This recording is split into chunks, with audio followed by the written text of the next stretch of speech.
Okay, what's up everyone? This is Justin here to review Initial D Final Stage, and once I review Initial D Final Stage, I have two announcements, so please watch until the very end, and let's start the review for Initial D Final Stage. So yes, taking place where 5th stage leaves off, Takumi will have his final race as a street racer. His opponent this time is like no other opponent he has ever faced. He is now racing a fellow AE Hachiroku Truno model driver, Inui Shinji.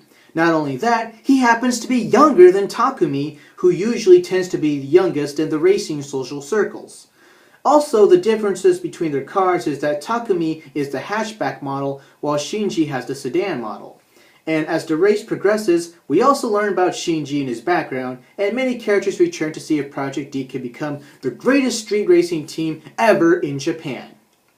So, the last volume of the manga of Initial D came out in November 2013, which is probably part of the reason why this final installment of the anime was delayed until just recently. I've never bothered reading the manga for reasons which I'll get into as my review progresses, but if you've watched my previous reviews of other installments of Initial D, then you have an idea why. But since this installment was only 4 episodes long, I think it could have served better as a movie, though the reboot movie, I'm assuming, just ruined that possibility altogether. So this series is what it is. It is mostly concentrated on the race between Takumi and Shinji and how they compare and contrast as other people along with their cars. It is also a great way to just demonstrate Takumi's development as a racer and also gives Shinji some fleshing out. The relationships come full circle as well. Many of the characters that return give their input what can happen giving them some sort of contribution to this series. Some parts of the series may seem ridiculous, but this series does an excellent job of making it make sense. Though some people prefer the storytelling of showing over telling, this series does a great job of making them go hand in hand. The explanations are technical but are very, very necessary, as usual. So the explanations do a very, very excellent job of making everything make sense, and without making it all ridiculous. Mostly from Ryosuke and his crew.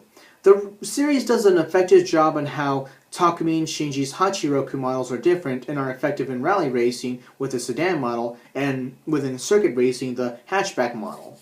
Shinji is a very interesting character, and I think he isn't exactly what you call an anti-Takumi, but he's like Takumi was before he just needed the development that Takumi needed when he's first introduced in the very first stage. He has very interesting similar qualities to him, but some things that are different which make him distinct.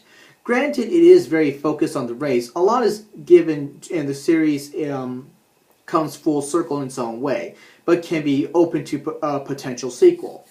Also, the series finally explains what the D in Project D means, and the meaning is what a good fraction of the fans have speculated since the beginning. And for that, I give the story and characters an 8.5 out of 10.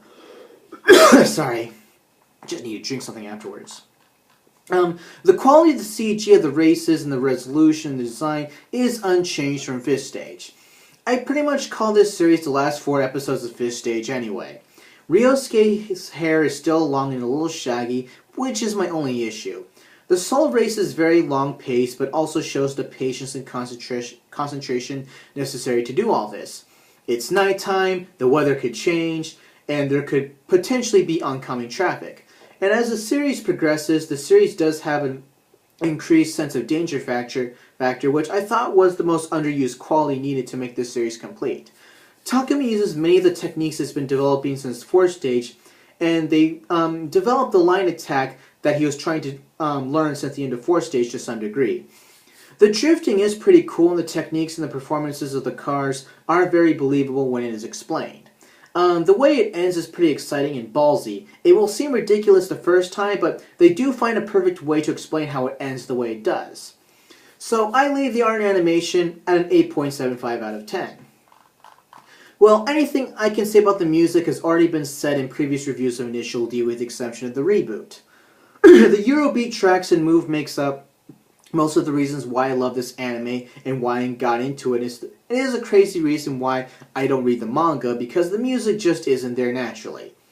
And Move's opening song, Outside the Rainbow, is very intense, and the first 3 episodes using Gamble Rumble, the opening theme from 3rd stage, which was a movie, and the ending themes of the 4th episodes perfectly gives the series a full circle and explains what the D stands for. The voice actors are back and give great performances as they always do. And for that, I give Initial D's music and voice acting a 10 out of 10. Once again, I think some people can agree, if you don't, please give your input, that this installment could have worked perfectly fine as a movie. I think the length would have perfectly worked with it. I mean, 90 minutes or so. But as I said, the reboot movie, which I reviewed a couple weeks prior to this installment, I think got in the way of that. But anyway, I love the consistency that this anime installment gives to Initial D, has to the point despite changes to character design, specifically Ryosuke here and there. But Takumi, especially from Sports Stage, demonstrates that development, and so does Keisuke in this series. All of the characters are there, but they do contribute in their own way, as I said before. And I hope Shigeno Sensei continues down the line Initial D in some way. I still think Initial D, yes, it has come full circle, but I still don't think it has reached its full potential. But anyway, I give Initial D an overall score of an 8.9 out of 10. So, thank you for listening. So here come my announcements. Announcement 1, as some of you may assume, next Saturday, the next Rurouni Kenshin movie comes out, so I'm going to be seeing that, and I'm going to be reviewing that. So look forward to that. And the good news is, they have my favorite character, Hiko Seijiro. So I'm very, very looking forward to this third movie, and I hope they finally do the Jinshu arc.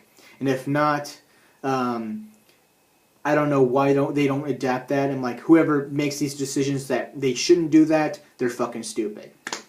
But enough of that, that's another topic for another time. So announcement 2, coming this October, will be an October miniseries called, I'm not sure what to call it yet, but I'll be posting some videos about what it's like to work as a girls' high school teacher here in Japan and the shenanigans that they do. And I think I've done it in a way where I think I can hopefully conceal the privacy of my school and my students, and I hope you look forward to that. And I got some very interesting videos for that, and some are short, some are long. Well, they're mostly short, but enough to keep you entertained. So yeah, thank you for watching, and some other reviews to look forward to. The anime review of Shonan Junai Gumi, and I got some other reviews coming up mostly related to Garo, and yeah, so look forward to upcoming reviews, and thank you for listening.